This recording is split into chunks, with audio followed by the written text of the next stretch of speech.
оноос хойш та ер нь тэр газар дээр байсан байна? 2012 оноос хойш 2010 одоо 26 он дотор одоо амьдарч байгаа 10 гаруй жил амьдарч байгаа одоо байгаа газар дээр одоо ямар ч юу гэрчлэг юм шиг гарч чадах боломжгүй учраас одоо тэгээд өөрөө бараг одоо газаргүй л байна да. Энэ газар дээр чи энэ айлын юу байдаг шүү гэж хэлсэн бол юу гэж одоо тэр олон жил ингэж амьдрах газаргүй байж байгаа бас газар төрөл хөөцтэй байх хэрэгтэй байсан. Тэгээ энэ миний л эзэмших энэ миний л газар юм чинь гэж би одоо аюул 50 амьдэрсэн чи 2015 онд өөр хүний газар болоод та ирсэн. Тэгээд одоо өртөр газаргүй л. Одоо нийт хэдэн газар таны эзэмшиж байгаа газар? Ямар ч газар байхгүй. Ганц одоо байгаа газар авчиг гэсэн чи одоо тэр нь өөр хүний газар болж таарсан. Тэгээд энэ цэцэг сайхагчд бас өмнө бас тайлбарлаж хэлжсэн. Тэгээд энэ өөрөө 12 онд бол тэр газар дээр бол очиод бууцсан. Ямар нэгэн юу гэдгийг гэрчлэгээ, өмчлөлийн гэрчлэгээ, эзэмшлийн гэрчлэгээ бол байхгүй. Тэгээд энэ аюушийн алтан цэцэг гэж иргэн тухайн жилийн төлөвлөгөөнд тусгаад одоо энэ газар дээр бол одоо гэрчлэгээтэй цэцэг сайхагчтай шүүхтэд за тэгээд иргэний иргэн анхан шатны шүүхээр энэ алтан цэцгийг болгохыг бол тогтооцсон байдгийг. Тэгээд энэ манай иргэдийн одоо нэг нийтлэг иймэрхүү л алдаа байна л да.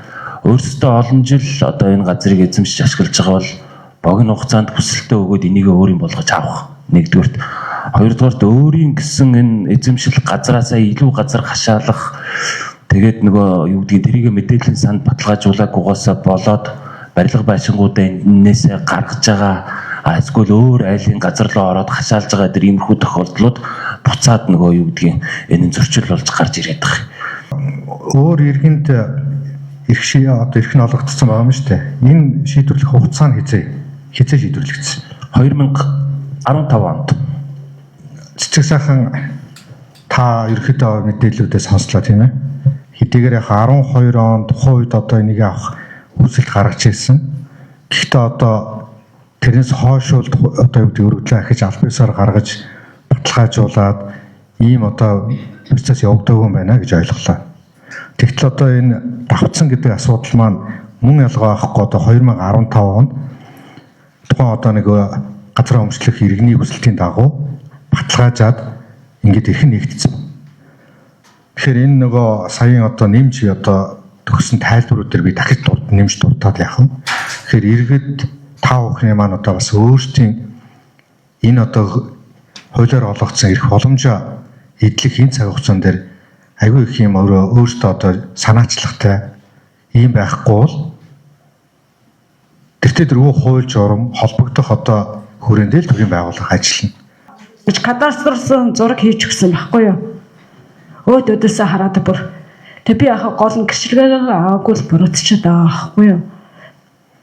За тэгэхээр тухайн одоо иргэн мэдээж өөрөө хуулиар олгогдсон тэр өмчлөх эзэмших эрхээ одоо эдэлж чадаагүй байгаа учраас та ахаад одоо өмчлөх эзэмших эрхээ хүсэлтэд гаргах юм боломж олцсон байгаа. Энийг өгсөн байгаа. Анх шатныхаа нэгж багийн засаг дараагаар холбогдох багийн ажлаараа дамжуулаад тэгээ үе шаттайгаар тэгээ энийхээ араас эргээд таа охин маань бас санаачлагтай баймаар байна. Дээрээс нь анхан шатны нэгжүүд маань бүх одоо төлөөлж ингэ төрийг төлөөлж байгаагийн хувьд иргэд өрх энэ хуулийн этгээдтэйгээ их маш ойрхон ажиллаж гаргаж байгаа өргөл гомдлын хүрээнд одоо тэр хуулийн цаг хугацаа ямиг нь маш сайн зөв тайлбарж зөвлөж явдаг ийм баймаар байна. Тэгээд цэцэгчээ ийм байгаа. Таны одоо амьдарч байгаа газар дээр та газараа өмчлөх одоо боломж бол бүр байхгүй. Ойлгосон тийм ээ? 2012 оноос 15 оны хооронд та газар өмчлөх хүсэлтээ өгөөд өөрийнхөө нэр дээр өмчлсөн бол болох байсан боломжтой байсан тухай үед тийм ээ. Тэгэхээр та одоо энэ асуудал өөрийнхөө амьдарч байгаа газар дээр газар чинь болохоор өөр хүний нэр дээр өөр хүний эзэмшил өмчлөл дээр явж байгаа. Ийм учраас та одоо дахиж дараагийн асуудлыг өөрийнхөө одоо хүсэлтээ зохиж байгаа дагуу гаргаад явах боломжтой байгаа.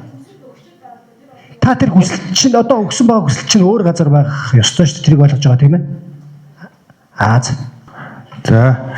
Гэхдээ яг энэ иргэн бол газар авах хүсэлтээ өгсөн тухайн үед газрын албанд хандж ийсэн юм байна. Тэгээ газрын алба дараагийн иргэнд өгөхдөө энэ дээр газар дээр айл байна уу байхгүй юу гэдгийг бас тэр кадастр хийж байгаа кадастрын байгууллагатай ч гэсэн бас нэг жоохон сэтгэл гаргаад хадчиж болно шүү дээ. Энэ хүн бол ээж нь өрчиг, аав нь өрчиг, илгээлтэр ирсэн одоо төмөр замд энэ дорнтыг хөгжүүлэхэд илгээлтэр ажилласан ер нь олон жил амьдарч байгаа юм хүн байхгүй юу?